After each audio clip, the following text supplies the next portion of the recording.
요한계시록 20장 7절로부터 21장 8절까지 본문을 살펴보겠습니다. 20장 7절부터가 무슨 내용인가? 7절에서 10절까지가 곡과 마곡의 전쟁이요, 11절에서 15절까지가 큰 백보자 심판에 대한 내용입니다. 그리고 21장으로 넘어가면은 영원 시대가 펼쳐집니다. 그래서 7절부터 읽겠습니다. 그 천년이 끝나면 사탄이 그의 감옥에서 풀려나 땅의 사방에 있는 민족들 곧 곡과 마곡을 미혹하려고 나가서 그들을 함께 모아 전쟁을 일으키리니 그 수가 바다의 모래 같으리라. 그들이 땅의 넓은 데로 올라가서 성도들의 진영과 사랑하시는 도성을 포위하니 하늘에서 불이 하나님께로부터 내려와 그들을 삼켜버리더라. 그들을 미혹하는 마귀가 불과 유황못에 던져지니 그곳에는 그 짐승과 거짓 선지자도 있어 영원 무궁토록 밤낮 고통을 받으리라. 자, 그 천년이 끝나면, 천년이 끝나야 되는 것입니다. 천년왕국은 우리 시대의 끝이 배교로 끝날 것이 예정되어 있는 것과 마찬가지로 환란 시대의 끝도 그렇고 천년왕국 시대의 끝도 배교로 끝납니다. 항상 배교라는 것은 무엇이 문제가 되냐 하면은 하나님 말씀을 거역하고 말씀을 잘 믿던 사람들이 말씀을 갑자기 변개시킨다든지 또 자기 믿음을 변개시키는 것입니다. 말씀을 더 이상 이루어진다고 신뢰하지 않는 것이에요. 바로 그것이 사람들이 그 잘 믿던 사람들이 어느 시대나 마찬가지로 구약 시대에 잘 믿던 사람들이 갑자기 어떻게 배교를 했느냐? 그들이 하나님 말씀을 듣기를 거절하고 하나님께서 선지자들을 보내시고 모세를 보내셔서 율법과 말씀들을 주셨는데 그것을 거절하고 자기들의 장로들의 전통을 취하고 바리새인들이 전통을 세우고 그런 식으로 해서 또 탈무드라는 것을 만들고 이런 지금 시대의 배교도 마찬가지로 변개된 성경들이 대거 등장하면서 마지막 때의 배교는 이미 분위기가 잡히기 시작한 것이 1세기가 넘은 것입니다. 그렇게 역사가 오래 흐른 것이에요. 그래서 먼저 배교하는 일이 있고 그 다음에 멸망의 아들이 나타난다라고 말씀하셨지만 이 배교하는 일은 이미 있었습니다. 그리고 이 배교가 종결을 짓는 것이 바로 무엇인가 하면은 바른 성경을 지금 한국 사람들은 거절했고 이제 바른 성경에 근거한 진리 서적들 그리고 바른 교리들 이런 것들도 지금 듣는 사람도 나오고 거절하는 사람도 나오고 그래서 듣는 사람들이 늘어나고 있기도 하고 한편에서는 더 완악해지는 사람들도 있습니다. 이런 현상 자체는 계속 되다가 마지막에 다수의 사람들이 이것을 수용하는 때가 올 수가 있는 것이에요. 그것이 긍정적인 사인처럼 보이지만 수많은 사람들이 진리의 지식을 받아들인다. 성경도 좋다고 수용한다. 한글 킹제임스 성경을 거부하던 사람들이 갑자기 수용을 하기 시작한다. 수만 명이 되고 수십만 명이 가량 된다고 치면 그러면 이 시대가 갑자기 필라델피아 시대로 다시 복귀한 것입니까? 그렇게 되지 않는 것이죠. 이 시대의 끝에는 무조건 배교가 있게 되어 있습니다. 그런 현상이 나타날 수는 있다는 것이에요. 그러나 그 끝에는 배교가 있다. 천년왕국 시대에도 사람들이 이때는 이미 성경이 다 이루어졌기 때문에 예언들이 더 이상 없고 그래서 예수님이 어디 계신지 우리가 찾을 필요가 없는 것입니다. 예수님은 땅에 계신 것이에요. 그리고 율법을 어떻게 지키면 되는지 고민할 필요가 없는 것입니다. 물어보면 다 가르쳐 주는 것입니다. 어떤 것이 선을 행하는 것이고 어떤 것이 죄인지 몰라가지고 모른다고 변명할 거리도 없는 것입니다. 모든 것이 다 밝혀져 있습니다. 그러니까는 사람들은 이제 변명할 것이 없다 보니까는 이제 죄를 짓느냐 짓지 않느냐 행하느냐 행하지 않느냐 그것을 따질 뿐입니다. 비밀이 없습니다. 그런데 천년이 그렇게 흘렀고 그것이 끝나자 사탄이 그의 감옥 즉 끝없이 깊은 구렁으로부터 다시 올라오게 됩니다. 하나님께서 그를 일시 놓아주시는 것입니다. 사탄에게 맡겨진 일이 한 가지 있습니다. 하나님께서는 일찍이 이 그룹들과 천사들을 지으시고 사탄이 처음 반역했을 때 문제가 되었던 것은 하나님께서 가장 완벽하게 지으신 피조물이었던 아름다운 존재인 사탄이 어떻게 하다가 배교하고 반역하는 그런 우두머리가 되었던가 하는 것이 하늘에 있는 영적 존재들에게도 참으로 미스테리요. 이 땅에 있는 사람들에게도 미스터리가 아닐 수 없습니다.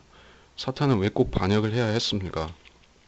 그가 어차피 창조주의 지위를 자기가 차지할 수 없는 바에야 2인자 혹은 3인자로 만족하고 살 수 있는데 2인자 사실상 그 삼위일체 하나님을 제외하고 사탄이 2인자가 될 수 있는 것이죠. 근데 꼭 1인자를 하려고 했던 것입니다. 그것이 그의 파멸을 초래했던 것이에요. 그래서 사탄의 성품의 특징 중 하나가 만족할 줄 모른다라는 것입니다. 권력이라는 것의 속성이 바로 이 사탄과 관련이 있다고 하죠. 그래서 권력욕이라는 것은 다른 인간들의 그 욕구들도 마찬가지지만 특히 권력욕이라는 것은 채워도 끝이 안 나는 것입니다. 마치 바닷물을 마시듯이. 그래서 내가 독재자들도 자기가 그렇게 우상화되는 것으로 만족하지 않고 자기 자식들과 손자들한테 물려줘야지 그게 또 만족이 되는 것입니다.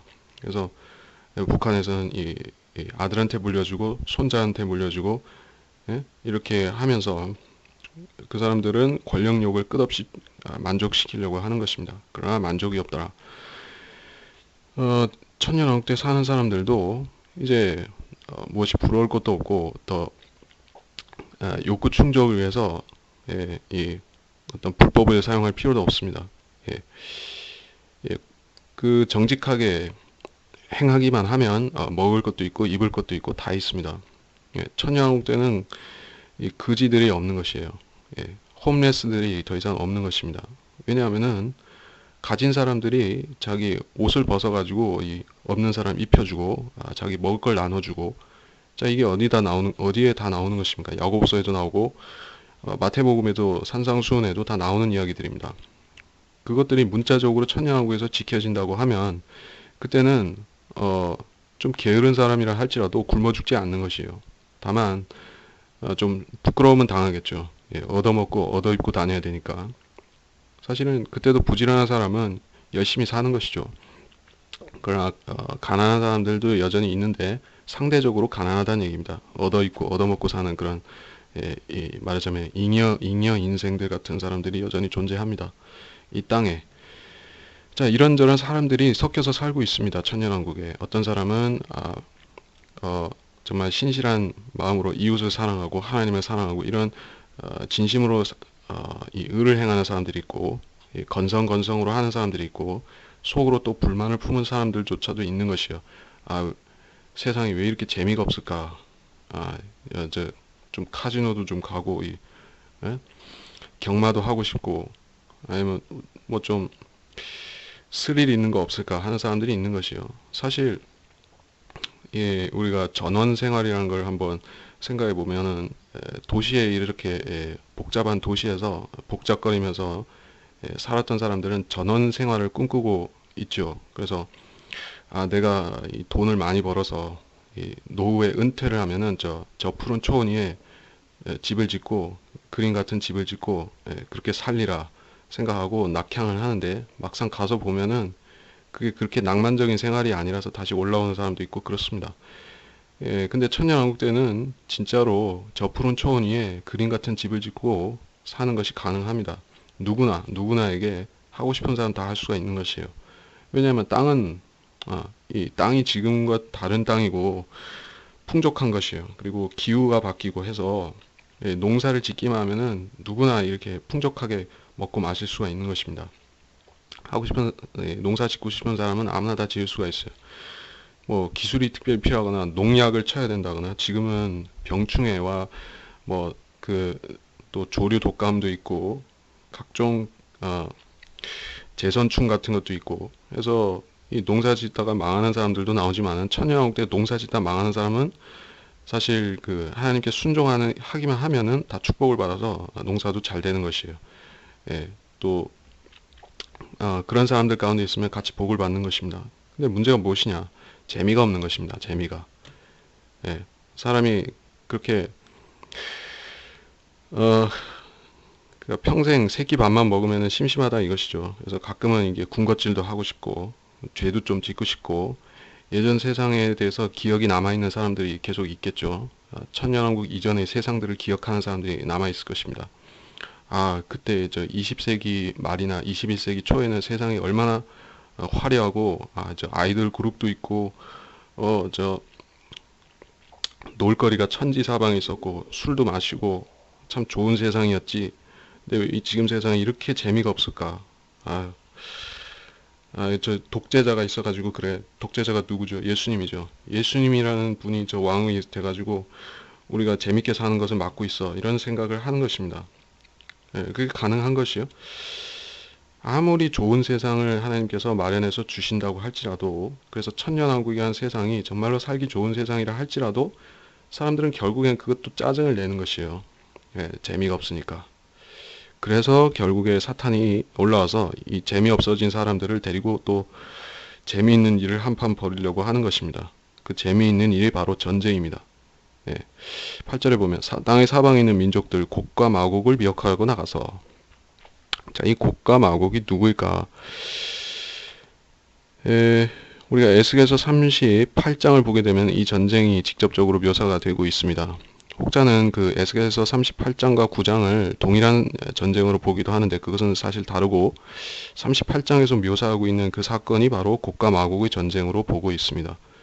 라크만 박사도 그렇게 보고 있고 저도 그렇게 보고 있고, 근데 어떤 사람은 이게 대환란 때 있었던 그보다 적은 규모의 전쟁이라고 생각하는 사람도 있습니다.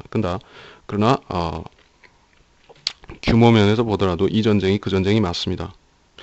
땅의 사방에 있다고 했습니다. 사방이라는 것은 어디에 있습니까? 이스라엘이라는 이 땅의 중심에 있는 예수님이 계신 그 땅의 핵심이 있고, 그 사방으로 민족들이 퍼져서 사는 것이에요.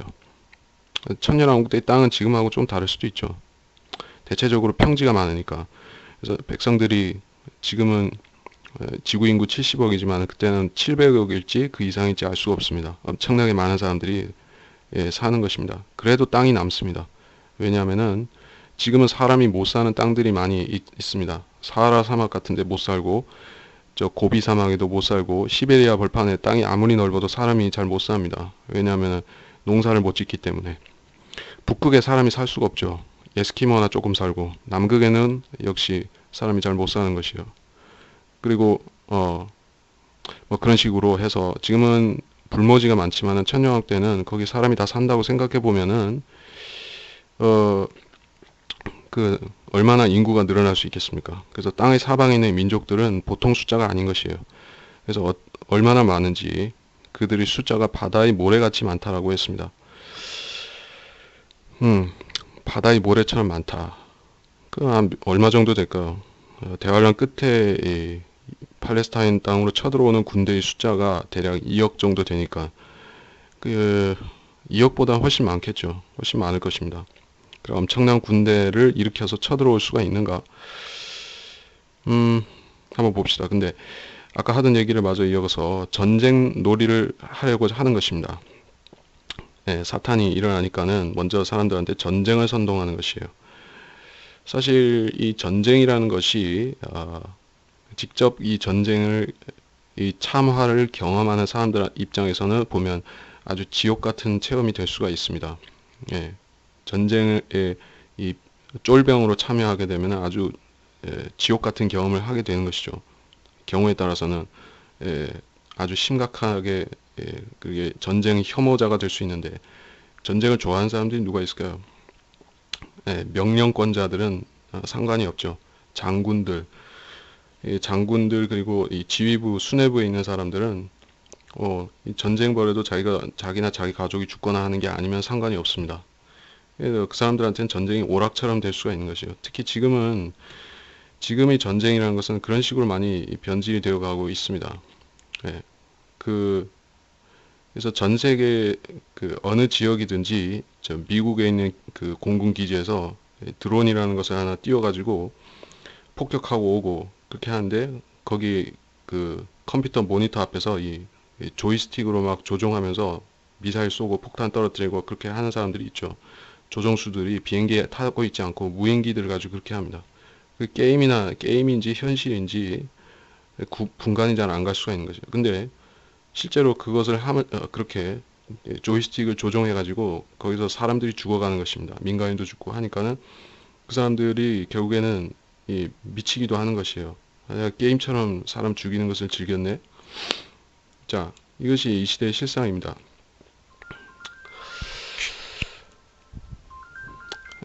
자, 그래서 천년왕국 끝에 가면은 사람들이 심심하니까 이제 또 전쟁 한번 몸 좀 풀고 싶은 생각이 드는 것이에요.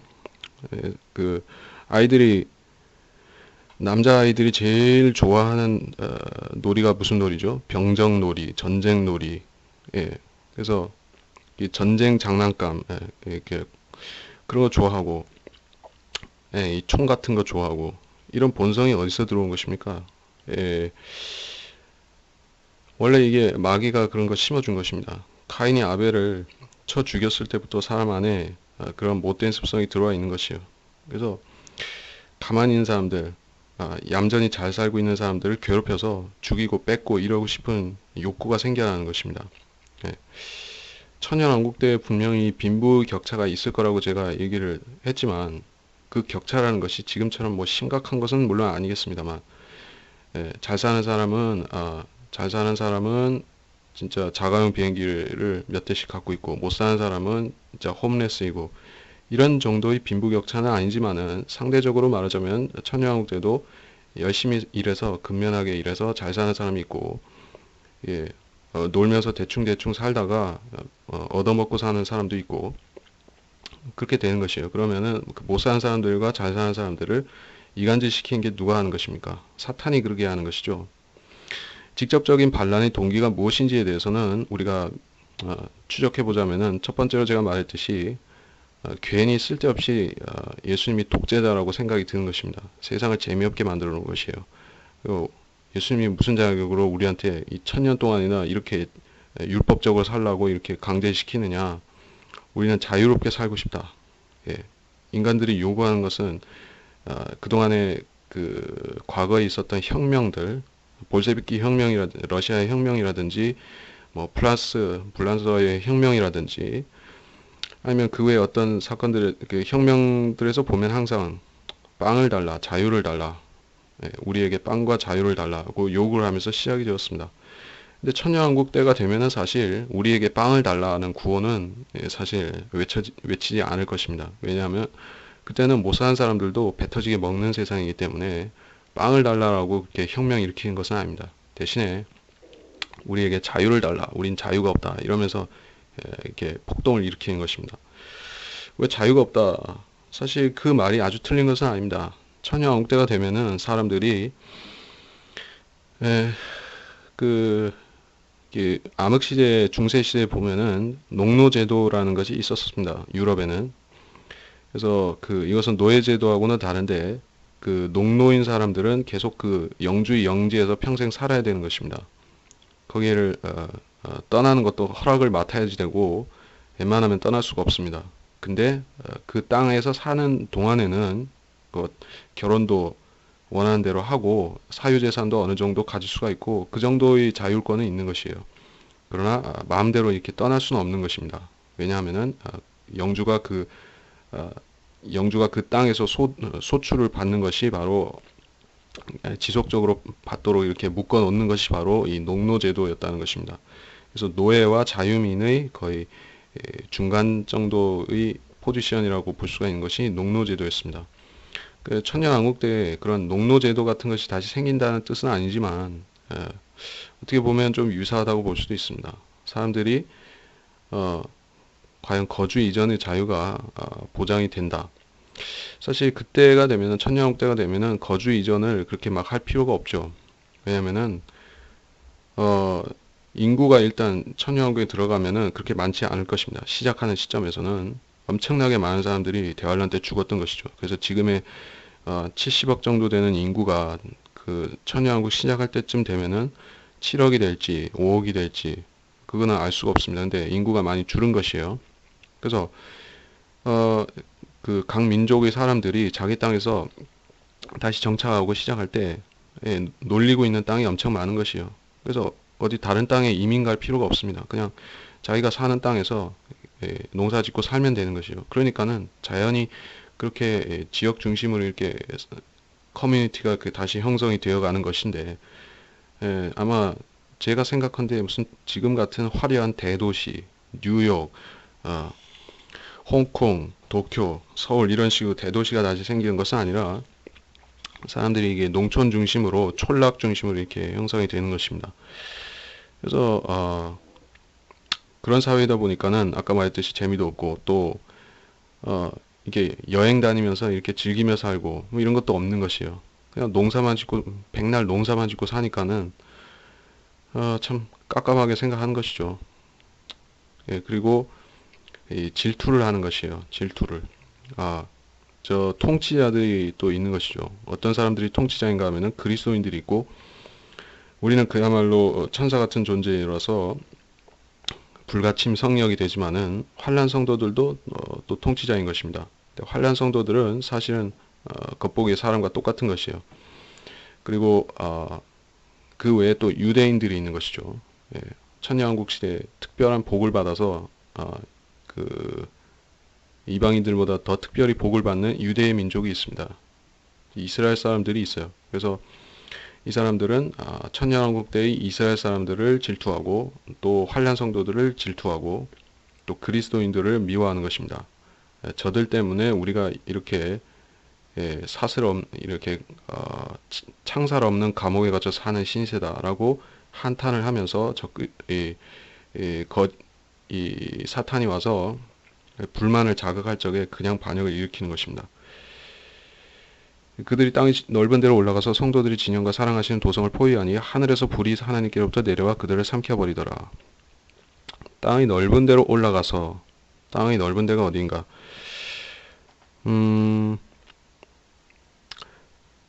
그때 땅이 넓은 데라고 하는 것은 우리가 삼각형의 꼭지점을 아라라트 산 터키의 동부에서 나일강 하구 그리고 유프라테스강 하류 즉 그 걸프만으로 이렇게 세 변을 꼭지점을 잡으면은 그 각 점을 연결하는 변을 하면은 삼각형이 나옵니다.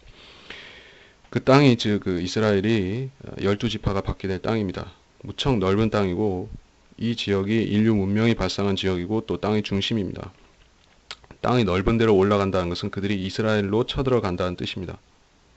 근데 이스라엘로 쳐들어가니까는 거기에 그들이 노리는 중심이 바로 땅의 예루살렘인 것입니다. 사랑하시는 도성은 두 가지가 있을 수가 있죠. 하늘의 예루살렘이 있을 수 있고 또 땅의 예루살렘이 있습니다. 근데 하늘의 예루살렘이 천년왕국 때 땅에 내려왔다는 증거는 전혀 없습니다. 우리 그리스도인들은 그 도성을 집으로 받은 것이에요.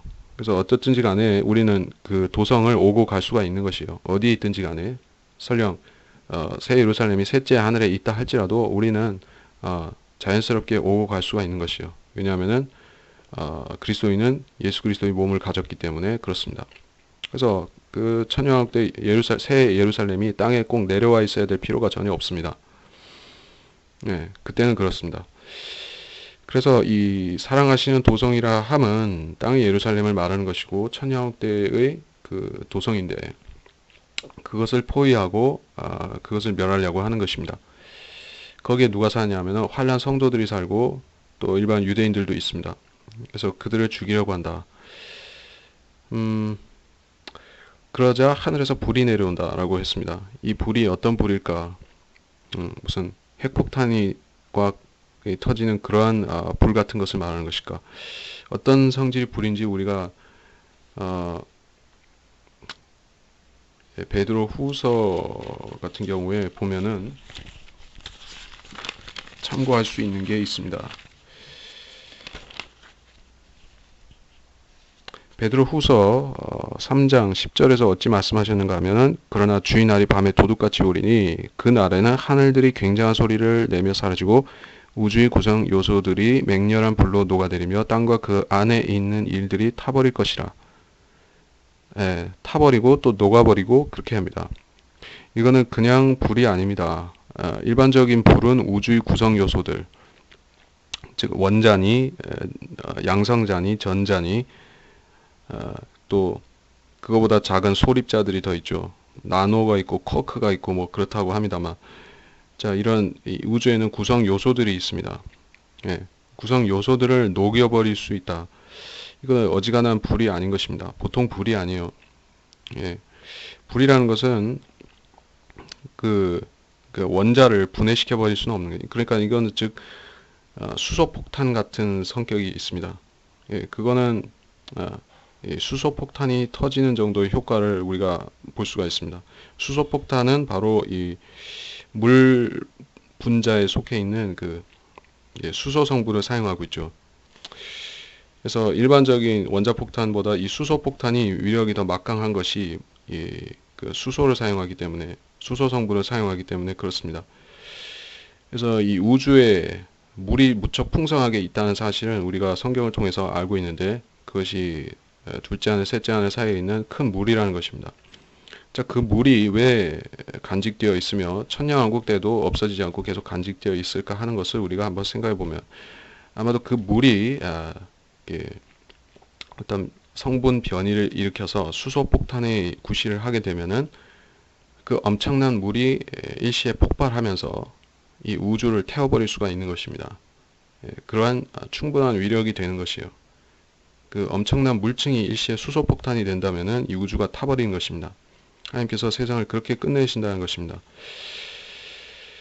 그래서 하늘에서 불이 내려오는데 이 우주 자체가 타버리는 그 불을 말합니다. 이 땅만 불타는 것이 절대로 아닙니다. 그러자 10절에 그들을 미혹하던 마귀가 불과 유황못에 던져지니 그곳에는 짐승과 거짓 선지자가 있어 영원토록 밤낮 고통을 받으리라. 자, 불못에 들어갔다는 것은 드디어 그들의 운명이 최종적으로 심판이 끝났다는 것입니다. 밤낮 고통을 받으리라. 밤도 있고 낮도 있고 거기에 밤과 낮이 어디 있을까만, 사실 이 땅에는 밤과 낮이 계속 있을 거란 얘기죠. 시간도 계속 흐를 것이고, 영원히 시작돼도 시간은 흐릅니다. 시간이 멈추는 것은 아닙니다. 그래서 그들은 고통을 계속 느끼게 될 것입니다. 고통을 계속 받게 될 것이요. 천년이 흐르고 만년이 흐르고 그러다 영원히 가는 것입니다. 11절부터 또 내가 큰 백보자와 그 위에 앉으신 분을 보니 그의 면전에서 땅과 하늘이 사라졌고 그들의 설 자리도 보이지 않더라. 또 내가 죽은 자들을 보니 작은 자나 큰 자나 하나님 앞에 서 있는데 책들이 펴져 있으며 또 다른 책도 펴져 있는데 그것은 생명의 책이라. 죽은 자들은 자기들의 행위에 따라 그 책들에 기록된 대로 심판을 받더라. 바다도 그 안에 있던 죽은 자들을 넘겨주고 또 사망과 지옥도 그들 안에 있던 죽은 자들을 넘겨주니 그들이 각자 자기들의 행위에 따라 심판을 받으며 사망과 지옥도 불못에 던져지니 이것이 둘째 사망이라. 누구든지 생명의 책에 기록되지 않은 자는 불못에 던져지더라. 자, 백보자 심판에 대한 내용을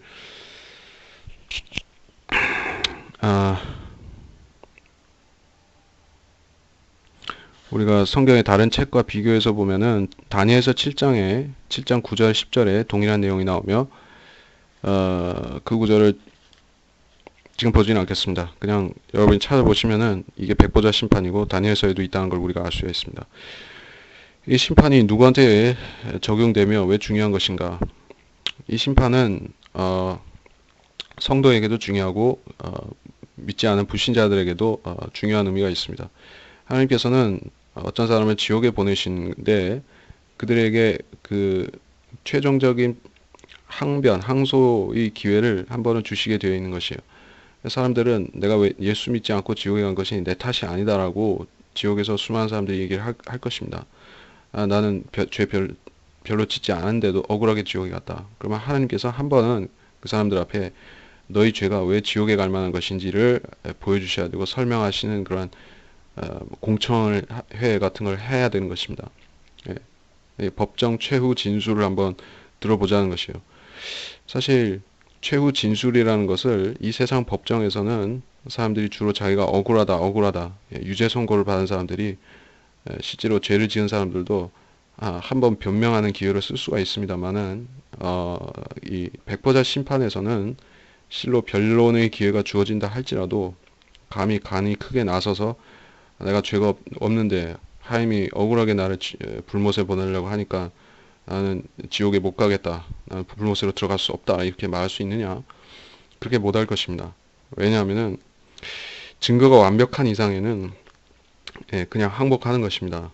예, 하나님께서는 예, 여러분이 생각하는 이상으로 여러분에 대해서 잘 알고 있을 뿐 아니라 죄인들에 대해서 잘 알고 있을 뿐만 아니라 그들의 행위들에 대해서 자료들을 다 수집해 놓으신 것이에요. 여러분은 이미 잊어버리고 있는 일이라 할지라도 그래서 내가 과거에 지은 죄들이 어떤 죄들이 있었는지 내가 10%나 5%를 기억하고 있을 수 있습니다. 내가 수많은 죄들을 지었는데 나는 그 중에 몇 가지만 알고 있는 것이에요. 그러면서 내가 그 몇 가지 한 거를 내가 선한 일 몇 가지를 해가지고 플러스 마이너스 시키겠다고 하는 생각을 사람들은 갖고 살고 있는 것입니다. 그래서 이 가장 사람을 속이고 파멸로 끌고 가는 생각이 내가 과거에 이러이러한 죄들을 지었으니 이것이 나를 지옥에 갈 수 있는 그런 조건이로서 마이너스가 된다고 하면은 나는 그것에 상쇄시키기 위해서 이러이러한 선한 행위들을 할 것이다. 또 실로 하고 있다. 그래서 마이너스에 대비해서 마이너스 50이 됐으면 내가 한 플러스 60 정도 하면은 내가 그래도 지옥에는 안 가겠지 하는 막연한 생각을 갖고 사는 것이 대부분의 종교를 가졌든 종교를 안 믿든 간에 이 죄인들이 갖고 살고 있는 생각이 사는 그런 형태입니다.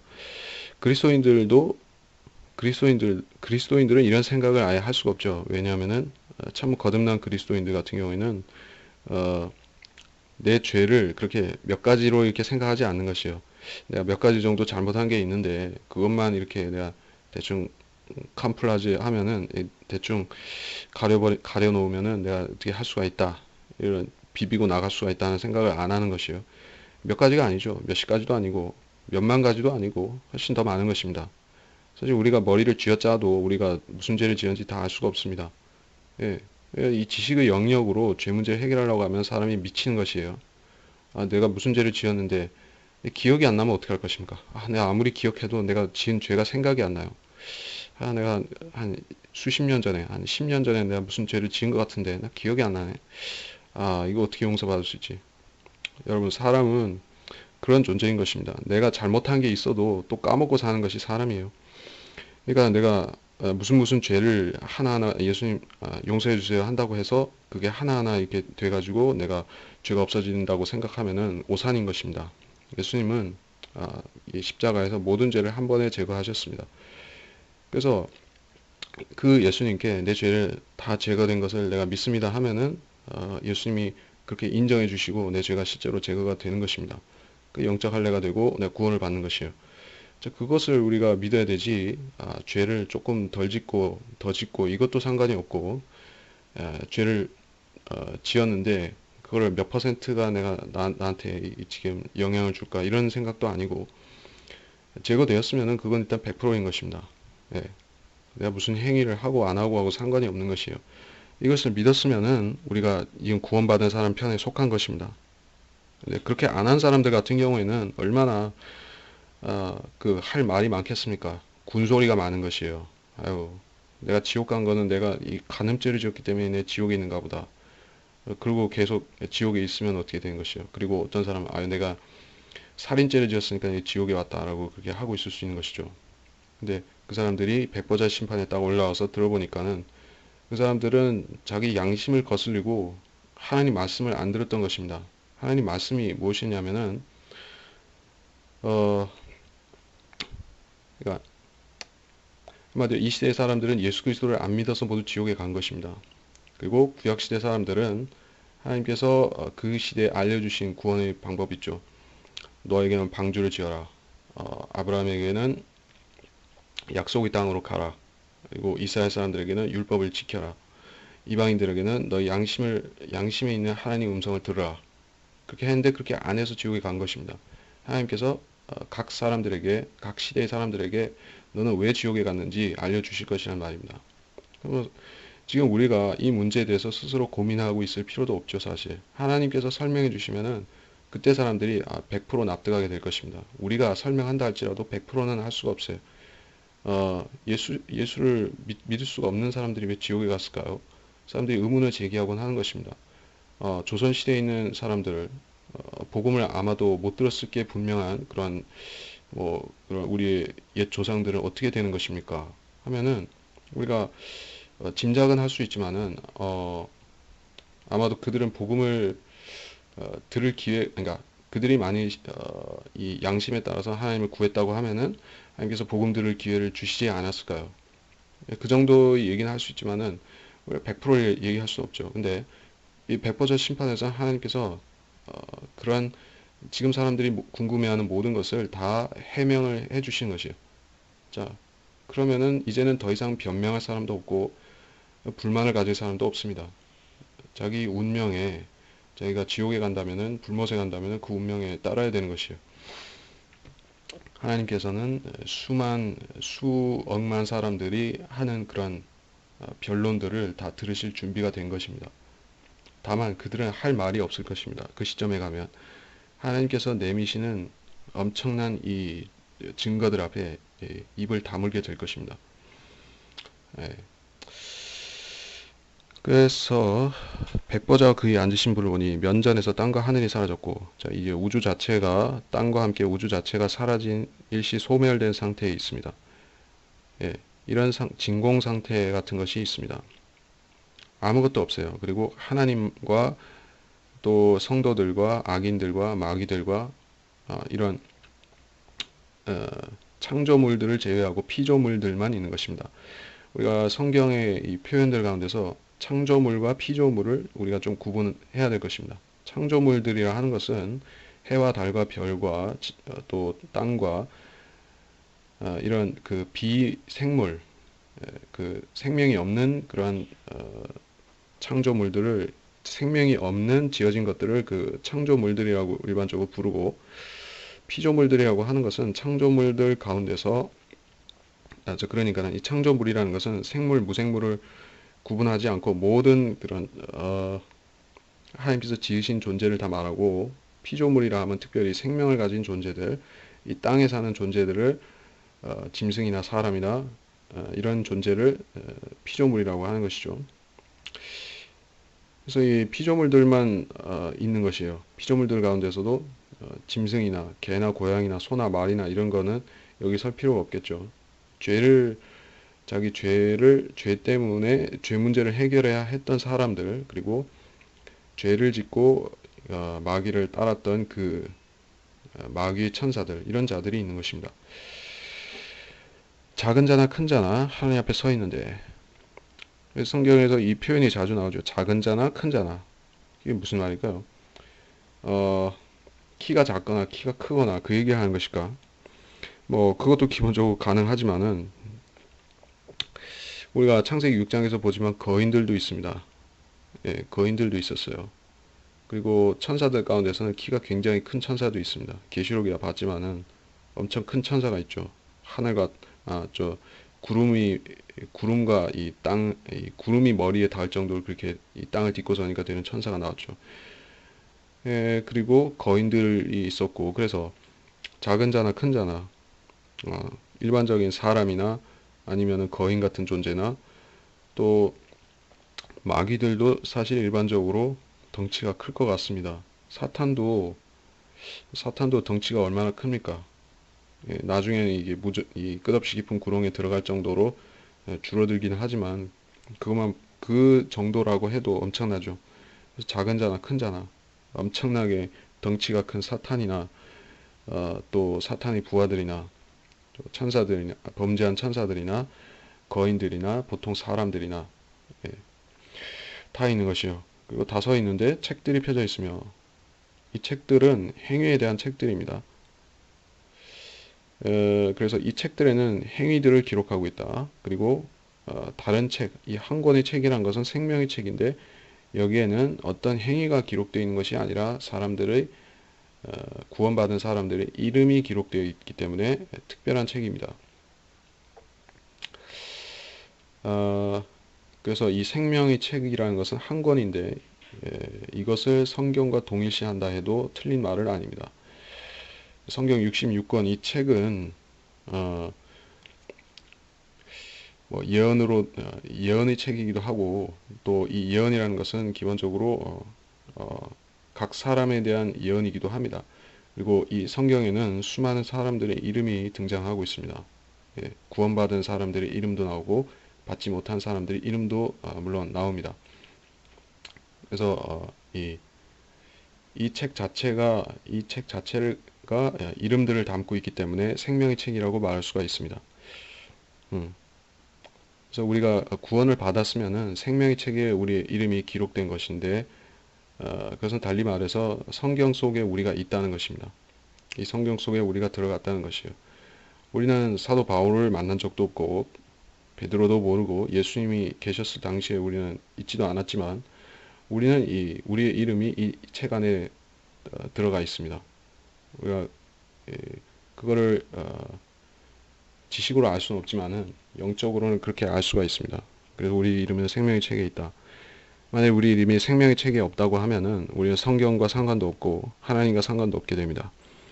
그리고 이때 사람들 가운데서 생명의 책에 이름이 기록된 사람들은 지옥에 가지 않을 것입니다. 백보자 심판에서를 말하는 것이요. 사실 생명의 책에 이미 이름이 기록되어서 구원을 받은 우리는 이 백보자 심판에 가서 피고인의 자리에 있을 필요가 없는 것이죠. 오히려 천사들을 심판하는 일을 하게 될 것입니다. 그래서 우리는 심판하는 자리에 있고 마귀와 악인들은 심판받는 자리에 있는 것입니다. 그리고 이 천년왕국 때 살았던 의인들 가운데 생명의 책에 이름이 기록된 사람들은 구원을 받을 것입니다. 천년왕국 같은 경우에는 그렇습니다. 그들이 생명의 책에 이름이 기록되기 위해서는 부득불 이 행위의 책에 있는 것을 근거로 해서 생명의 책에 들어가는 것입니다. 환란 시대 성도 같은 경우 또는 구약 시대 성도 같은 경우에는 그들이 순수 행위로 구원받는 것이 아니죠. 행위라는 것 요소도 있지만은 기본적으로는 믿음이 있어야 되는 것이에요. 믿음도 있고 행위도 있고 한 것인데, 그래서 환란 시대 구원받은 사람들은 또 이미 부활을 했었고 그들이 죽었다가 천년왕국 때 부활을 했었고, 그래서 이 사람들은 그 생명의 책에 있는지 다시 재확인해야 될 필요는 없을 것입니다. 첫째 부활에 이미 나온 사람들은 그걸로 해서 구원 문제는 이미 끝난 것입니다. 구원받은 것으로 확인된 것이에요. 그래서 이 사람들은 생명의 책이 있고 없고를 다시 따지는 게 아닌데, 천년왕국 시대에 사는 사람들 가운데 구원을 받아서 영원 시대로 들어가 사는 사람들 같은 경우에는 그들이 생명의 책에 기록되는 조건이 있습니다. 그것은 그들의 행위인 것이에요. 행위. 오직 행위인 것입니다. 이것이 무시무시한 점입니다. 그래서 그들은 이 행위의 책을 뒤져가면서 그들의 행위를 측정해 가는 것입니다. 그래서 100점 중에서 50점을 넘겨야지 된다고 하면은 49점이 되면은 탈락해서 지옥 갈 수가 있는 것이에요. 51점 되면은 이렇게 패스해서 영원 시대 갈 수 있는 것입니다. 이게 진짜 무서운 심판인 것이에요. 근데 사람들은 본능적으로 이런 심판을 언젠가 있다는 것은 알고 있습니다. 근데 그 지금 시대의 그리스도인들은 이거를 훌쩍 뛰어넘어서 그리스도의 심판석으로 가서 미리 다 판단받는다는 것을 모르고 살면은 결국에 이 큰 백보자 심판으로 가서 자기들이 생각했던 그대로 되는 것입니다.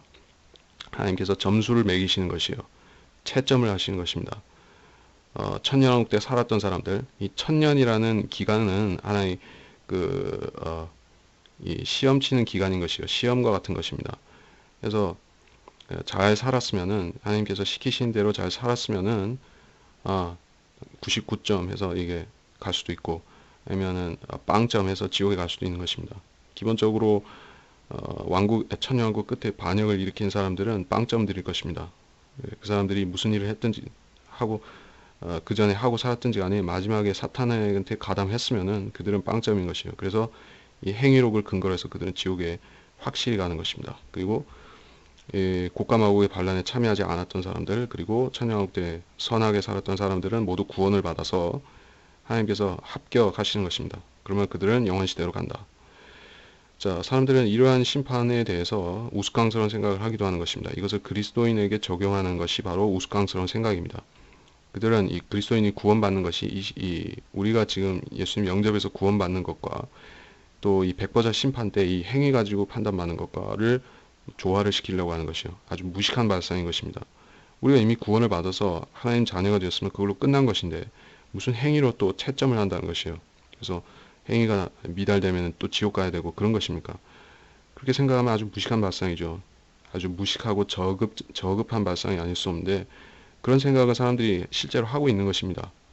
교회 다니는 사람들이 그렇게 하고 있어요. 그래서 개역 성경에는 하나님의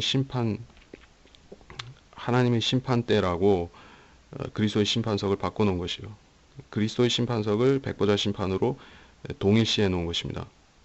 예, 그 사람들이 바로 구원의 보장을 안 믿는 사람들이었고 또 죽어서 심판받고 결정되는 줄로 생각하는 사람들이었던 것입니다. 그 사람들은 구원을 못 받았기 때문에 백보자 심판에 가가지고 자기 점수 체크할 준비를 하는 것입니다. 근데 지금 이 시대에 아무리 선하게 산다 한들 백보자 심판에 가서 승소할 가능성은 제로라고 보면 됩니다.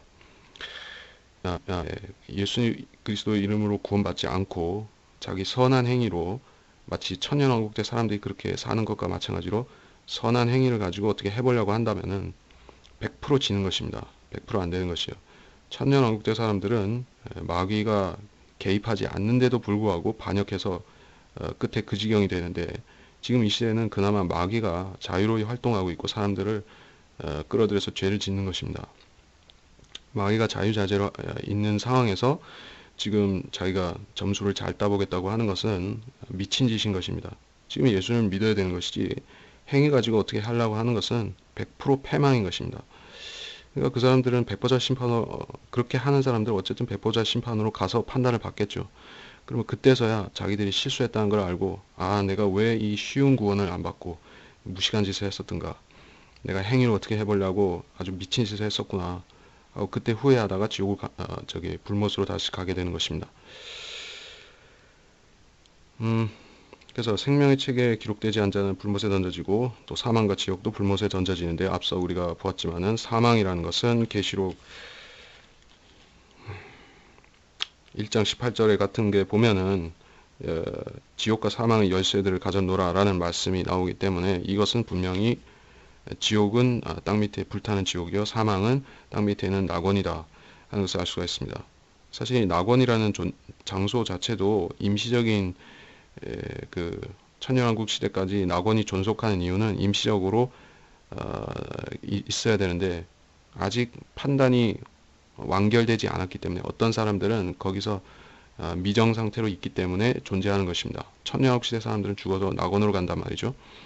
그러면 그들은 그 백보자 심판에 와서 판단을 받아야 되기 때문에 낙원으로 간 것입니다. 사실 낙원으로 간 사람들은 구원을 받는다고 봐야겠죠. 그러나 잠정적으로는 아직 끝나지 않았다는 그런 의미가 있습니다. 그래서 이제 영원 시대로 가면은 이제 죽는 사람조차도 없기 때문에 죽음이 사라지기 때문에 낙원도 필요가 없어집니다. 그러니까는 필요 없으니까 그래 같이 불못으로 가는 것입니다. 그리고 문자적인 사망, 즉 육체적인 죽음도 더 이상 없을 것입니다. 생명의 책에 기록되지 않은 자는 불못에 던져지더라. 이것이 천년왕국 끝에 있을 백보자 심판이었습니다.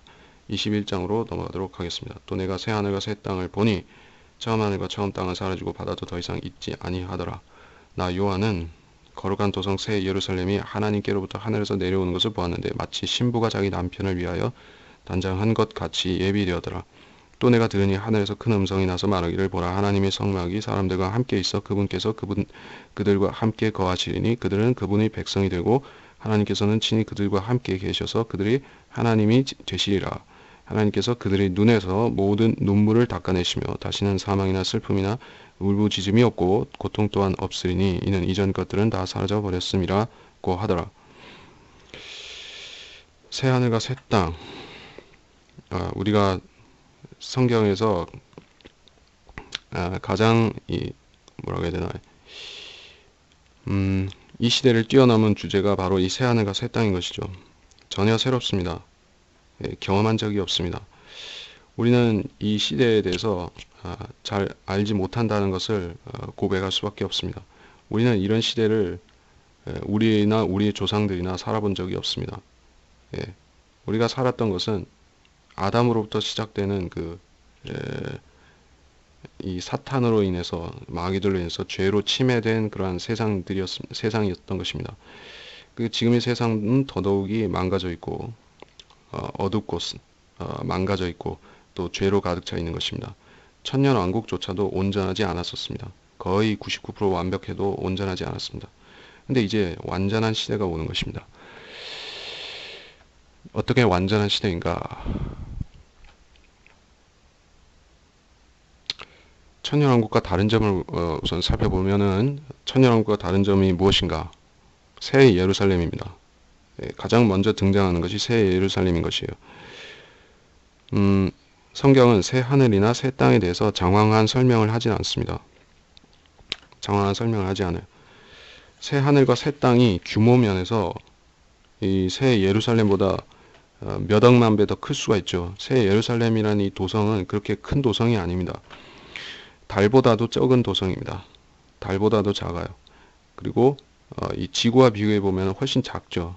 우주 전체와 놓고 비교해 보면 이 새 예루살렘이 얼마나 조그맣습니까? 그리고 여기에 들어간 사는 사람들이 무한대도 아니고 이 시대 구원받은 사람들, 그리스도인들만 여기 살게 되는 것이에요. 그렇게 보면은 이게 그 물리적이고 실제적인 비중으로 보면은 이 도성은 그렇게 큰 도성이 아닙니다.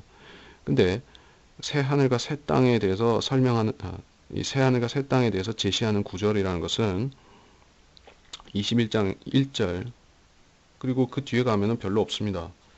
새 하늘이나 새 땅에 대해서 말씀하는 구절이 뭐 있습니까? 없어요. 없어요. 새 예루살렘만 이야기하고 있습니다.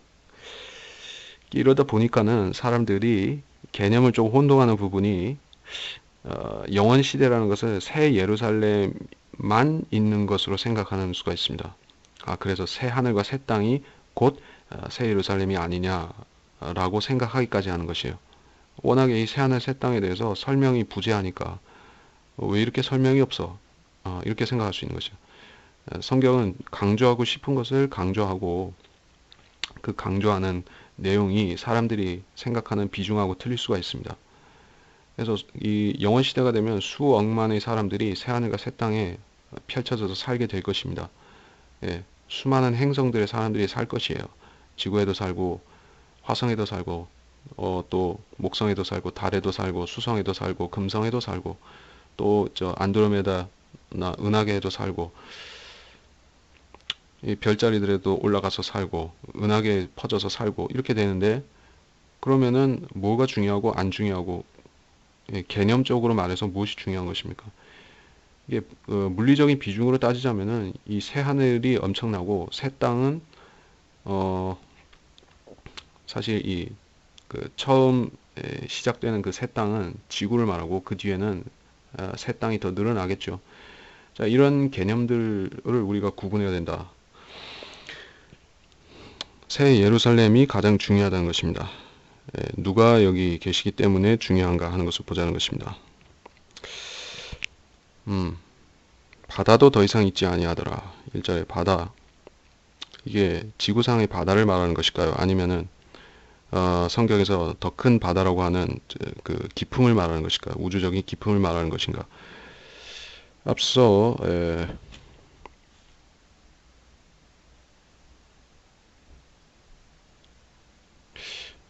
13절, 이 20장 13절에서 바다도 그 안에 있던 죽은 자들을 넘겨주고 라는 구절에서 미루어 볼 때 이 바다라는 것은 지구상의 바다를 말하는 것은 아닌 게 분명합니다. 만일에 지구상의 바다가 없다라는 식으로 얘기를 하려고 하면은 이 내해도 있고 카스피해 같은 내해도 있고 이 영역들이 구분되어 있죠. 지중해도 있고 뭐 인도양도 있고 대서양, 태평양 그런 바다들이 없어진단 말인가? 그러면은 대양들이 없어진다라고 표현하든지 이게 아무튼 단수 바다라고 했으니까는 이것은 분명히 그 깊음을 말하는 것입니다. 그 세상이 되면은 바다가 없습니다. 깊음이 없습니다. 그렇기 때문에 셋째 하늘은 어떻게 됩니까? 라고 생각할 수가 있어요. 지금은 이 셋째 하늘이라는 공간이 낙원이고 거기에 하나님도 계시고 성도도 있고 천사들도 있고 그리고 그 밑에 우주가 있고 그렇게 되어 있습니다. 근데 새 하늘과 새 땅이 되면은 그 형태가 바뀔 것 같습니다. 어쩌면 그 영원 시대에 가도 여전히 하늘들이 존재할 수도 있습니다. 단지 그 구분하는 경계막이 지금과 같지 않은 것이요. 지금과 같은 유리바다가 있고 깊음이 있고 이런 형태로 둘째와 셋째 하늘이 경계가 나뉘어져 있는 것이 절대 아니다. 그리고 하나님 자신은 셋째 하늘이 아니라 여기 계신 것이요. 지금 사람들이 사는 이 공간에 와서 계신 것입니다. 그래서 자연스러운 해석이 무엇인가 하면은 이 우주 자체가 하나님이 계신 곳이니까 여기가 하나님이 계신 하늘이 되는 것입니다. 그리고 사람들이 거기 같이 사는 것입니다. 이 우주 자체가 하나님의 공간이 되는 것이죠. 물리적으로 이곳이 하늘나라가 지금 우리가 사는 이 세상이 되는 것입니다. 2절에 새 예루살렘이 하나님께로부터 하늘에서 내려오는 것을 보았는데, 자, 순서가 있습니다. 그러니까 먼저 새 예루살렘이 이때가 되면 하늘에서 내려옵니다. 그 영광스러운 이 하강이 이 셋째 하늘로부터 둘째 하늘, 그리고 이 지구의 방향으로 새 예루살렘이라는 도시가 내려오는 것을 시작으로 하는데, 새 예루살렘이라는 이 도성은 셋째 하늘에 아직까지 감춰져 있었다는 뜻입니다. 천년왕국 끝까지. 그러다가 천년왕국이 끝나니까 그때 셋째 하늘이 열리면서 이 도성이 밑으로 내려오는 것입니다. 예. 이 도성의 빛이라는 것은 정말 대단한 빛인 것이에요. 그래서 태양빛보다 더 빛날지 모릅니다. 그래서 이 도성에 사는 사람들 같은 경우에는 태양빛이 필요 없을 정도가 되기 때문에 이 도성의 이 자체 발광하는 이 도성은 엄청난 빛을 내는 것입니다. 하늘에서 내려온 것을 보았는데, 그래서 신부가 자기 남편을 위해 단장한 것 같이 예비되었더라.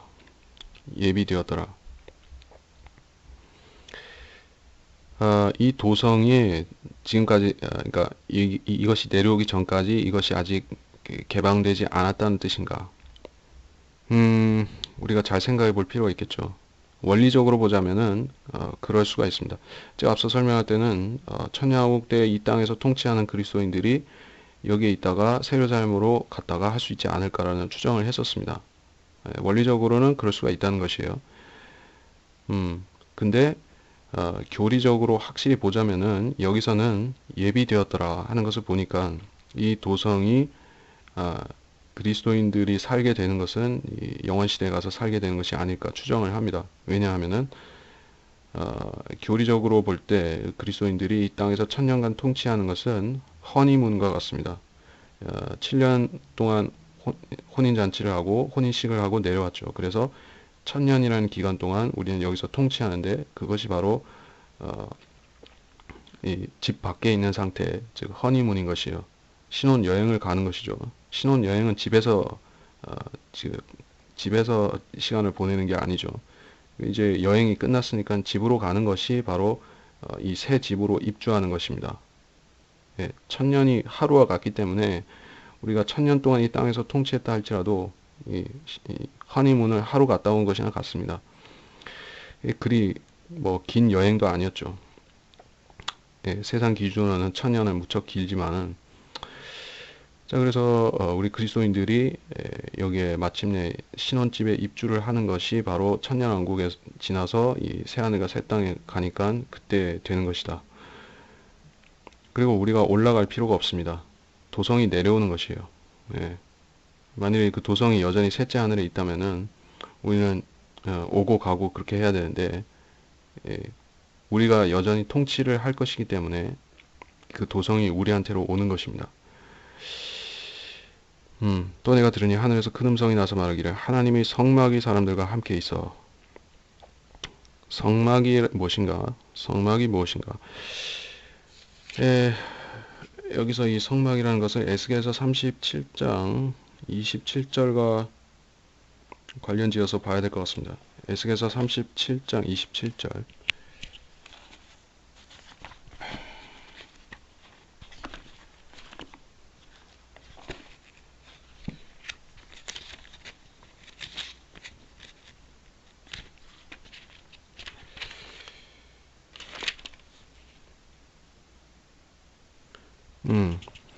여기 보면은 장막이라는 것이 37장 에스겔서 37장 27절에 나의 장막도 그들과 더불어 있으리니 정녕 나는 그들의 하나님이 되고 그들은 나의 백성이 되리라. 천년왕국 성전에도 적용이 되고 이것은 영원 시대의 하나님의 성소도 됩니다. 나의 장막이 하나님의 성막이, 이 성막이 어떤 성막을 말하는 것인가? 땅에 있는 어떤 예루살렘에 세워지는 또 하나의 성막을 말하는 것인가? 자칫 그렇게 볼 수도 있습니다. 그렇게 볼 그렇게 볼 수도 있지만은, 그렇게 보기에는 굉장히 더 큰 개념으로 봐야 될 것 같습니다. 이 우주가 하나님의 장막이라는 개념이 있습니다. 그래서 하나님께서 이 장막으로 우주를 덮고 계신 것이죠. 그렇게 큰 개념으로 보면은 이 우주가 성소와 지성소와 바깥들과 이런 식으로 나뉘어진 하나님의 성전이 되는 것이에요. 근데 지금 이 시대에, 그리고 천년왕국에 이르기까지는 아직 그 성소와 지성소와 바깥들이 나눠져 있습니다. 근데 지금 이 세상이라는 공간은 성전의 분류표에서 보면은 아직 그 성소 안으로 들어가지 못한 외부에 있는 것이에요. 성소 안으로 들어가려면은 둘째 안을 거쳐서 셋째 안으로 가야 됩니다. 지성소가 거기에 있습니다. 근데 하나님이 여기로 내려오시면은 여기가 지성소가 되어버리는 것입니다. 이 땅이 지성소가 되는 것이에요. 하나님이 계신 곳이고 성전이기 때문에 그곳이 지성소가 됩니다. 여기서 하나님의 성막이 사람들과 함께 있어 라는 것이 그 뜻입니다. 주님께서 땅에 오시고, 그래서 사람들하고 함께 계실 것이다. 그들은 그분의 백성이 되고 하나님께서는 친히 그들과 함께 계셔서 그들의 하나님이 되시리라. 하나님께서 사람들과 함께 계시려고 이 땅으로 오시는데, 그것이 바로 새 예루살렘입니다. 새 예루살렘을 그래서 사람들이 살아가는 공간인 이 우주 공간으로 내려보내신 것이에요. 그러면 그들과 함께 계시는 것입니다. 하나님께서 그들의 눈에서 모든 눈물을 닦아내시며 다시는 사망이나 슬픔이나 울부짖음이 없고 고통 또한 없으리니 이는 이전 것들은 다 사라져 버렸음이라고 하더라. 모든 눈물을 닦아내시며, 교리적으로 예언적으로 지금 그리스도인들에게 해당이 되지 않고 천년왕국 때에도 해당되지 않습니다. 영원 시대에 가면은 그렇게 됩니다. 이제는 더 이상 죽는 사람이 없습니다. 죽거나 또는 죽어서 지옥에 가야 되는 사람도 없습니다. 이제는 그 고통받는 사람도 없는 것이요, 병든 사람도 없는 것이요. 예. 영원 시대, 천년왕국에 가면은 어느 정도 비슷하게 되지만은 완벽하게 되려면은 영원 시대인 것입니다. 영원 시대에 가면은 거기 그 세상에는 더 이상 병원도 필요 없고 양로원도 필요 없고 영원한 그 기쁨만 있고 영원한 젊음만 있는 것입니다. 이런 세상이 된다면은 모든 눈물을 닦아내시며가 문자적으로 이루어질 것입니다. 예, 고통 또한 없으리니 이 만물이 고통 가운데서 하나님의 아들들이 나타날 것을 기다리고 있습니다. 그래서 하나님의 아들들이 나타나면 만물을 회복시키는 일을 시작할 것입니다. 그리고 만물을 회복시키는 일은 영원 시대에 가면은 성취될 것입니다. 또 보좌에 앉으신 분이 말씀하시기를 보라 내가 만물을 새롭게 만드노라 하시고 또 내게 말씀하시기를 이 말씀들은 참되고 신실하니 기록하라 하시고 또 내게 말씀하시기를 다 이루었노라 나는 알파 오메가여 시작과 끝이라 내가 목마른 자에게 생명수의 샘을 값없이 주리라 이기는 자는 모든 것을 상속받으리니 나는 그에게 하나님이 될 것이요 그는 나에게 아들이 되리라. 만물을 새롭게 만드노라. 자, 이것이 얼마나 중요한 선언인지 여러분이 아셔야 됩니다. 하나님께서 지금 온 세상을 말씀으로 창조를 하셨습니다. 창조를 하셨어요. 하늘과 땅을 창조하시고 그 사이에 있는 모든 피조물과 창조물들을 지으셨습니다. 창조하셨습니다. 인간을 창조하셨고 동식물을 창조하셨고 그룹들과 스랍들과 천사들과 또 이 하늘의 별들과 해와 달과 별들과 이런 것들을 창조하셨습니다. 그래, 그런 창조가 있었지만은 지금 이 세상의 창조는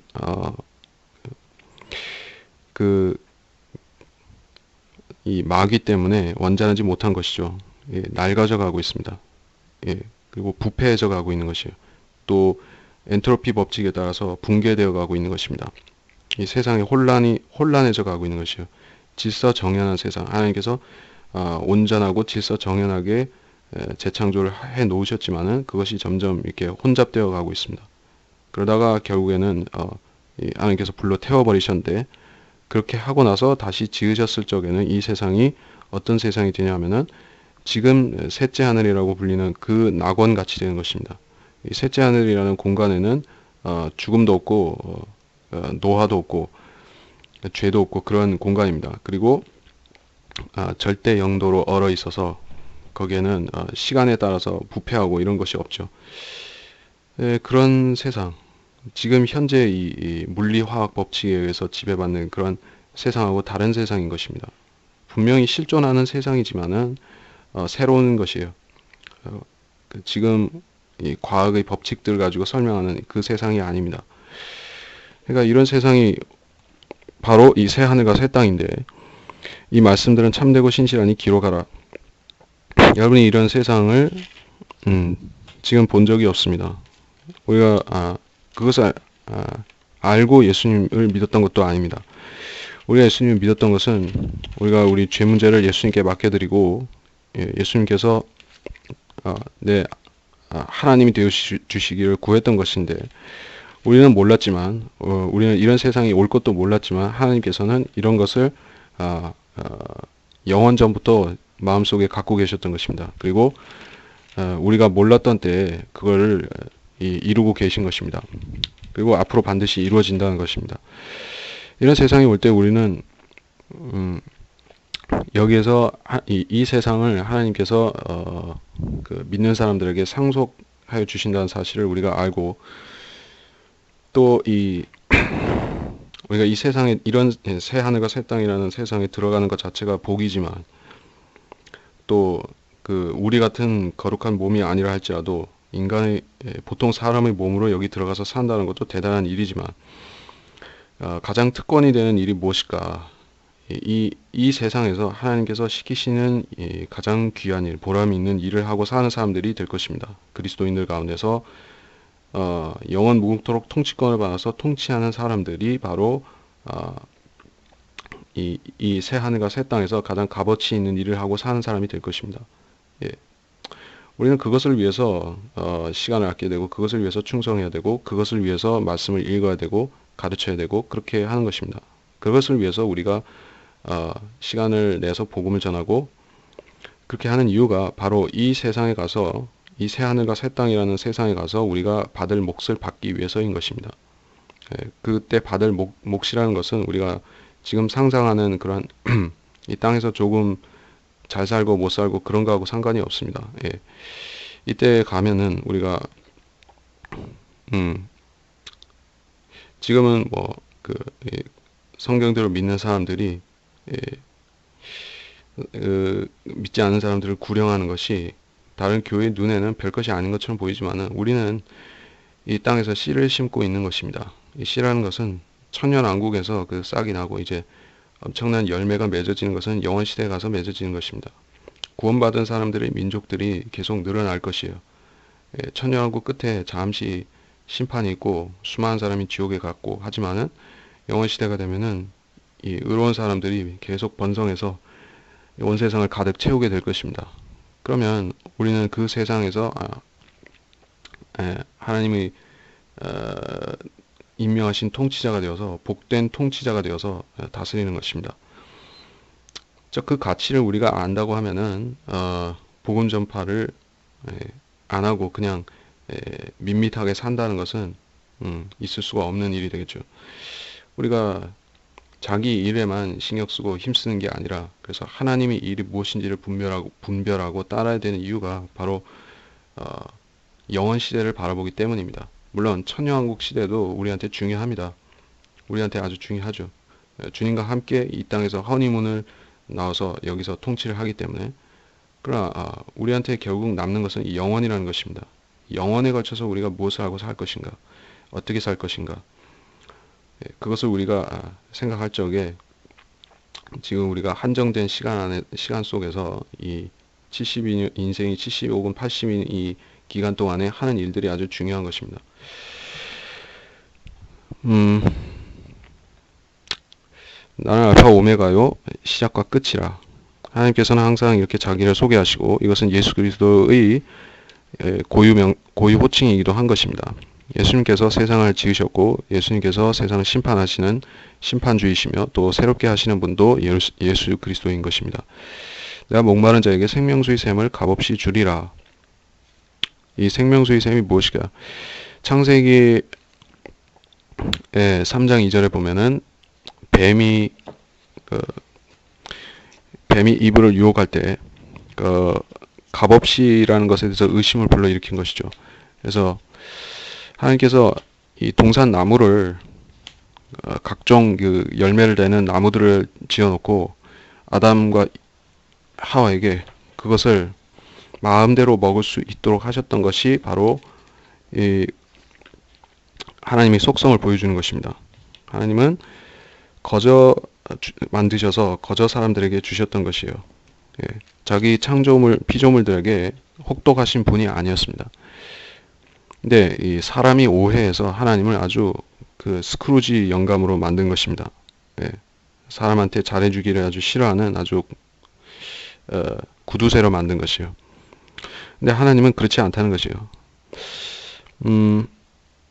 값없이 주리니, 값없이라는 말이 그래서 중요한 것입니다. 이 복음도 없었고 성경도 없었고 아무것도 없었던 그 처음에 살았던 사람들한테도 이 사실이 제시가 되었던 것이에요. 인류 조상이 맨 처음에 알았던 지식은 하나님께서는 우리 같은 그 하나님보다 낮은 창조하신 피조물, 어떻게 보면은 이 미물보다도 못한 존재에게 값없는 은혜를 주시는 그러한 한량없이 부어주시는 그러한 자비로운 분이시다라는 사실이었습니다. 자, 하나님은 사랑이 많으시고 은혜가 충만하시고 자비로운 분이시다. 이것은 성경이 항상 제시하는 진리지만은 사람들은 그것에 대해서 귀를 막고 있는 것입니다. 그들은 하나님께서 엄하신 분이고 항상 사람을 혹독하게 다루시고 판단만 하시는 분으로 생각하려고 합니다. 그리고 좋으신 하나님 하면서도 그 사실을 믿으려고 하지 않는 것이에요. 하나님이 왜 좋으신 하나님입니까? 우리가 치러야 되는 지옥에서 우리 몸소 치러야 되는 우리 죄의 대가들을 예수님 몸에 지우셔가지고 우리 죄를 다 처리해 버리신 것이에요. 그래서 우리가 지옥에 안 가게끔 해놓으신 것이 바로 좋으신 하나님이 해놓으신 일입니다. 그것도 우리가 돈을 내고 값을 지불하고 하라고 한 것이 아니라 그냥 믿기만 하면 되게 해놓으신 것이에요. 이것이 값없이 주신 하나님이 은혜요, 사랑인 것입니다. 하나님께서는 그런 것을 항상 보여주셨는데 사람들이 믿지 않기 때문에 그 값없이 주시는 것을 받지 못할 뿐입니다. 우리가 복음을 전하는 심정이 그와 같아야 됩니다. 하나님께서 값없이 주셨는데 사람들이 그 값없이 주신 것을 놓치고 있다. 그래서 그 놓치는 사람들한테 붙잡아서 그들에게 이 공짜로 주신 이 선물을 받아들이게 하는 것입니다. 그래서 하나님께서는 이 영원한 생명을 원하는 사람에게 값없이 주고자 하십니다. 그리고 값없이 주실 것이에요. 이기는 자는 모든 것을 상속받으리니 나는 그에게 하나님이 될 것이요 그는 나에게 아들이 되리라. 자, 교리적으로 어떤 진술입니까? 우리 시대에는 적용할 수가 없는 진술이면서 행위 요소가 포함된 시대에서 구원을 받은 사람들한테는 해당됩니다. 아브라함한테도 해당되고 아브라함과 모세 시대에도 해당이 되고 환란 시대에도 해당이 됩니다. 천년왕국 시대 구원받았으면 역시 해당되는 것이에요. 그들은 이기는 자가 되어서 결국에 이 새하늘과 새 땅으로 들어온 것입니다. 나는 그에게 하나님이 되고 그는 나에게 아들이 되리라. 자, 무슨 말입니까? 하나님께서는 많은 아들들을 데리고 계시죠. 천사들도 하나님의 아들들입니다. 그리스도인들도 하나님의 아들들입니다. 근데 그리스도인들 같은 경우에는 좀 더 특별한 아들들이죠. 왜냐하면 예수 그리스도의 몸을 가진 아들들입니다. 그리고 하나님께서는 더 많은 아들들을 가지고 계신데 이스라엘이라는 하나님의 아들을 갖고 계십니다. 이스라엘 사람들은 거듭나지 못했기 때문에 이제까지 하나님을 개별적으로 아버지라고 부르지 못해 왔었습니다.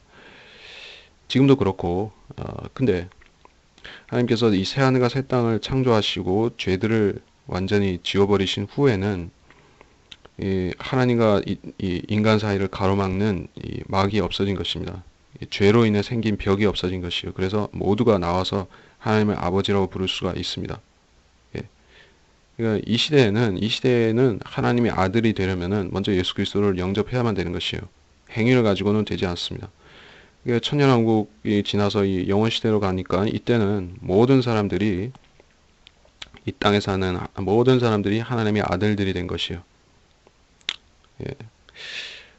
그러니까 우리가 그 복음 전파를 하는 것은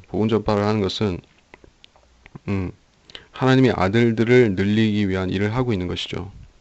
그리고 하나님께서는 결국에 이 온 세상을 하나님의 아들들로 가득 채우실 것입니다. 예, 우리는 그것을 위해서 복음을 전하는 것입니다.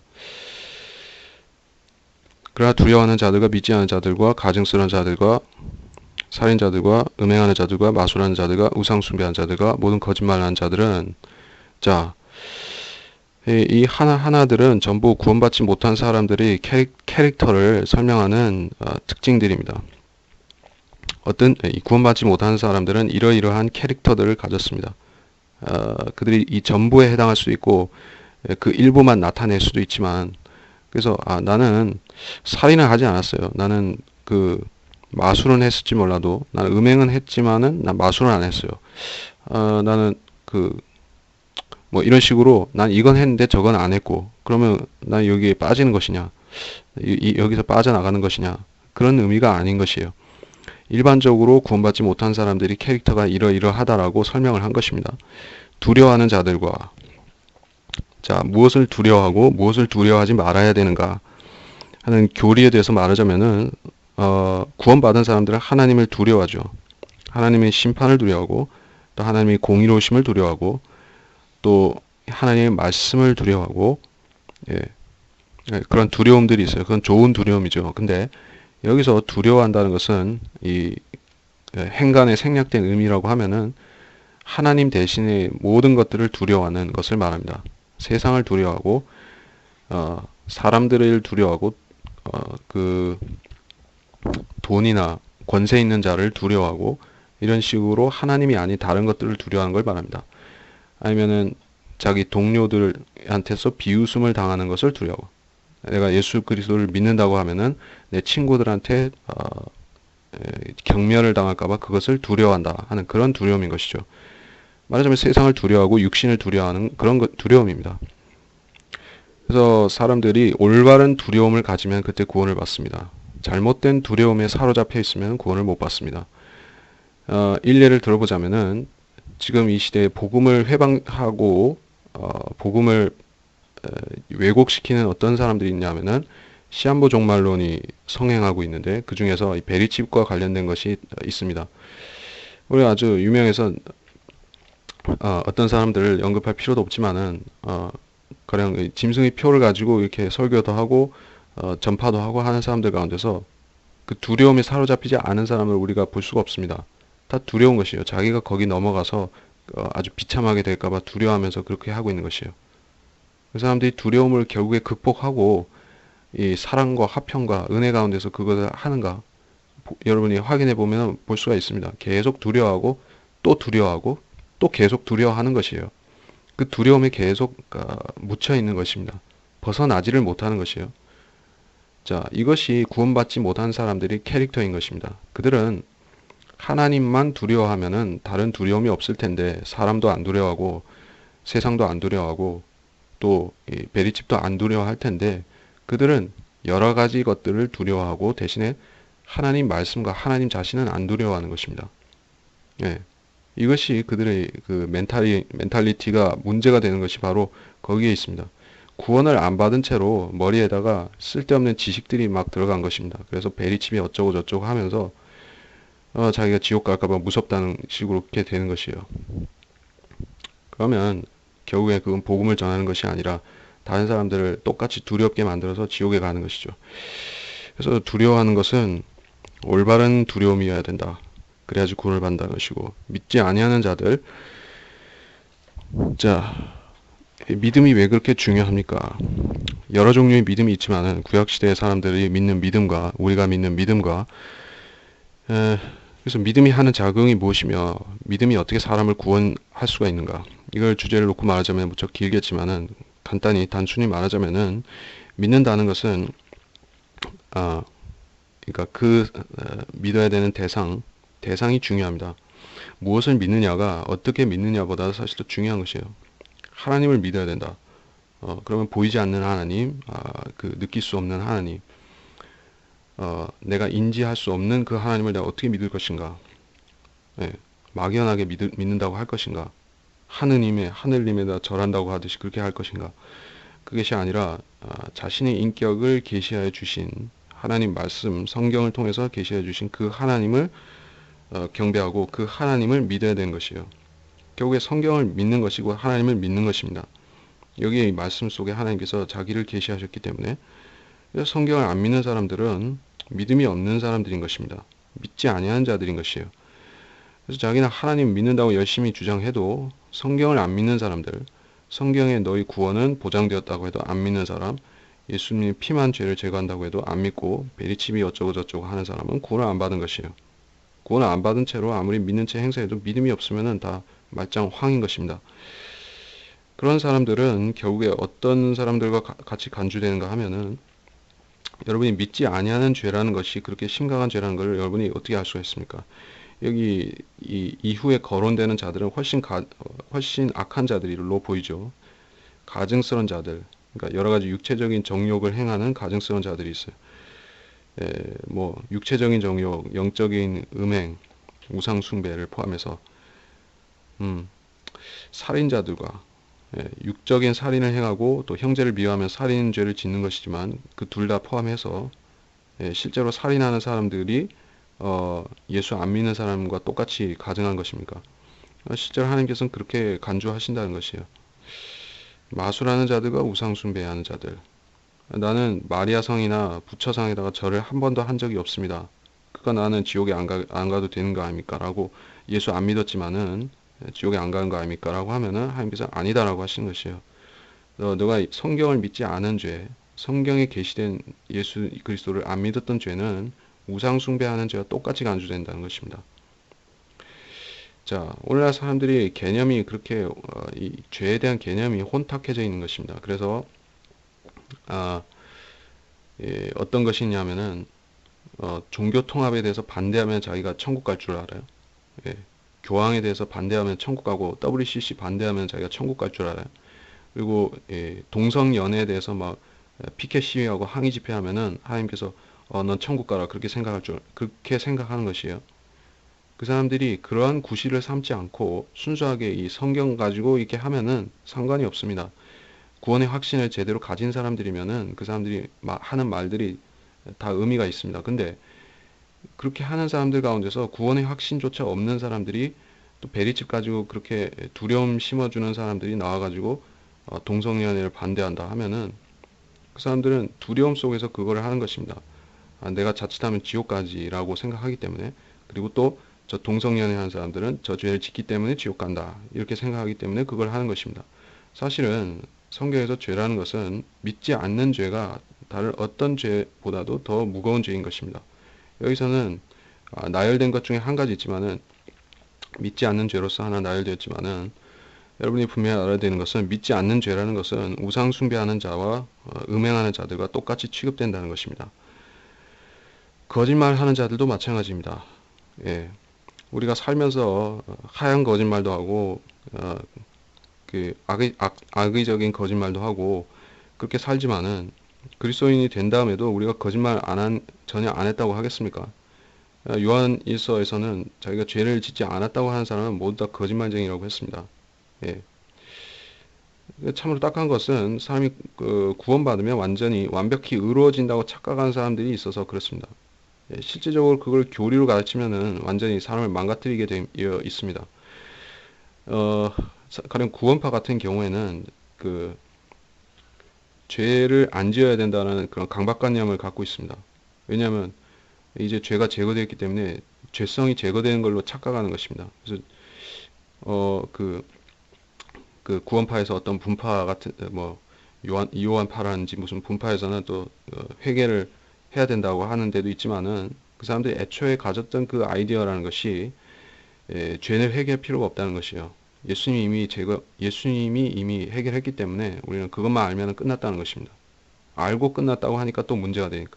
그리고 그래서 지금 실제로 짓는 죄들을 어떻게 해야 된다는 것이에요. 그리스도인들이 죄를 지을 수 있고 실제로 짓고 있는 것이에요. 예. 그러면은 그거를 우리가 회개하지 말아야 되는 것이 회개해야 되는 것이에요. 회개해야 되는 것이죠. 그 회개한다는 것은 우리가 지옥 안 가기 위해서 회개하는 것이 아니죠. 그 하나님께서 죄를 미워하시고 우리 안에 계신 성령께서 죄를 미워하시고 또 우리가 하나님께서 기뻐하시는 일을 해야 되니까는 그렇게 하는 것이요.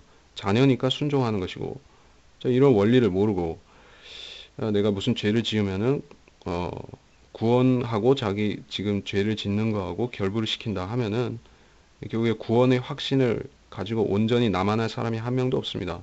사실은 누구나 다 구원 받았든지 안 받았든지 알 수가 없게 되는 것이에요. 지옥 갈지 안 갈지. 이런 식으로 살게 되면은 삶에 화평도 없고 하나님이 시키신 일을 하나도 할 수가 없습니다. 예. 오로지 자기 문제에만 얽매여서 그렇게 전전긍긍하면서 살아야 되는 것이에요. 예. 그런 인생을 하나님께서 만드시려고 살게 하시려고 사람을 구원시키는 것입니까? 아니면은 자기가 구원받았으니까는 이제 마음대로 살겠다고 한 사람을 위해서 구원받게 하신 것입니까? 자, 사람한테는 자유의지가 있죠. 구원받기 전에도 있었고 구원받은 다음에도 여전히 있습니다. 의지는 있는데 우리가 그 의지를 사용하는 것이 구원받기 전에는 우리 구원과 관련이 있었고 구원받은 다음에는 우리 의지가 바로 성령님께 순종을 해서 우리가 그리스도인으로 살게 해주는 그런 도구인 것입니다. 자기 의지를 쓰지 않으면은 아무것도 할 수가 없습니다. 구원받기 전에도 그렇고 구원받은 후에도 우리가 뭔가 의미 있는 하나님께서 시키시는 의미 있는 일을 하려면 우리 의지를 갖고 해야 되는 것이에요. 그러면 성령께서 우리를 도와주시는 것입니다.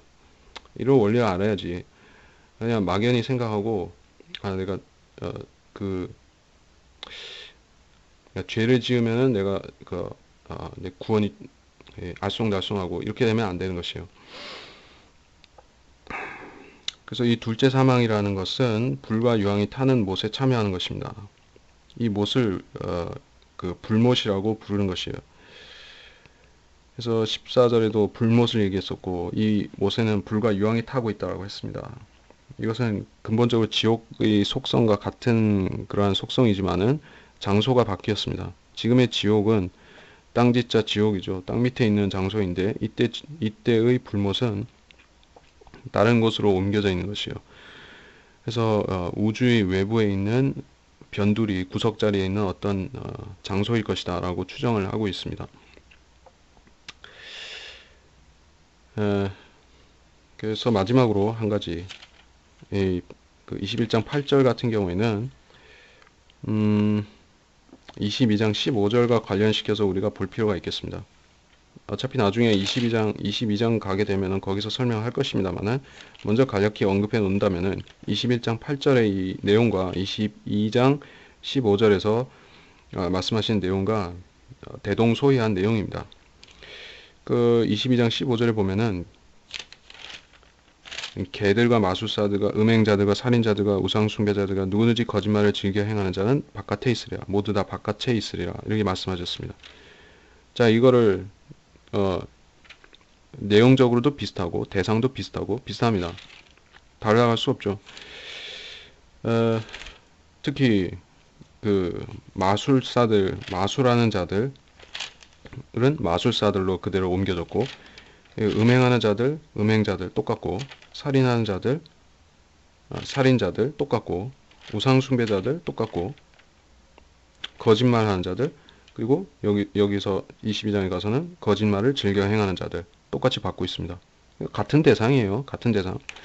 그래서 21장 8절에서 그들이 불못에 간다고 했기 때문에 그것이 곧 여기서 그 22장 15절에서 바깥에 있으리라 하는 것과 같은 내용입니다. 자, 불못은 바깥에 있습니다. 바깥에 있어요. 구약시대의 그 게헨나라고 하는 장소가 예루살렘 밖에서 쓰레기를 태우는 그런 시체를 시체들이 있는 그런 장소를 말했습니다. 그래서 이 게헨나라는 장소가 성 밖에 있었습니다. 천년왕국 때에는 이 불못이 어디 있습니까? 저 에돔 땅에 있습니다. 에돔 땅에 지금 소돔이 있고 그 에돔 땅에 불못이 생기는데 그때도 역시 바깥에 있습니다. 천년왕국이 끝나고 영원시대가 되니까 이제 새 하늘과 새 땅이 되었습니다. 이 불못은 그러면 더 멀리 밀려나는 것이에요. 이 거룩한 새 하늘과 새 땅에 사람들이 사는 곳과 멀리 떨어진 곳에 있는 것이에요. 그 멀리 떨어진 곳이 어딘지 우리는 정확히는 알 수 없지만은 이 큰 우주 가운데서 어느 구석에 있을 것입니다. 그것이 바깥쪽입니다. 그러면 아예 이 새 하늘과 새 땅에서 경계선이 쳐진 어떤 아예 바깥쪽일지도 모르고요. 아니면은 변두리쯤이 될지도 모르고 어쨌든 이 우주의 바깥쪽이라고 하면은 아주 멀리 있는 것이죠. 예, 여간 멀리 있는 게 아닙니다. 그러니까 이 바깥이라는 것을 아, 새 예루살렘의 바깥에 있는 것인가 이렇게 생각하면 무식한 것이에요. 실제 그렇게 가르치는 사람이 있습니다.